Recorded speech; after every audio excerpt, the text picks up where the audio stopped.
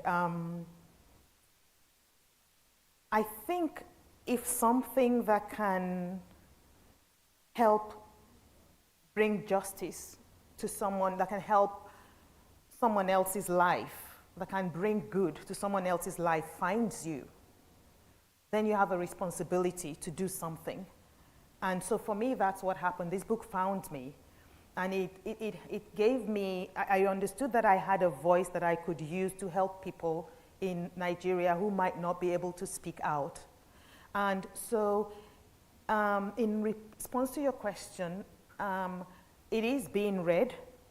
It is being sold in bookstores in Nigeria, mostly in the south, like you observed in the southeast, not so much in the north, I would imagine. I don't know. I haven't been there since it's been published. There will, if there are bookstores that are, there might be bookstores that carry it in the north. But I know that it is being sold in Nigeria. I've had people in Nigeria reach out to me. There are so many bookstores carrying it in Nigeria. And I was actually supposed to also go for a literary festival in Nigeria, but couldn't make it, and it was available then there and being sold at that literary festival. It's called the Kaite Literary Festival. It's the biggest literary festival in Nigeria. And so it is being read there, it is being sold. I mean, I cannot, the first time I saw a picture of my book in a bookstore in Nigeria, I just cried. I'm getting emotional, but yes, that was one of the best moments of my life because, yeah, so it is there, and I'm really glad it is. Someone recently tweeted about it, a Nigerian, in very Nigerian surroundings, and it looked northern, actually. They were like, I'm reading An Ordinary Wonder. I'm like, yay.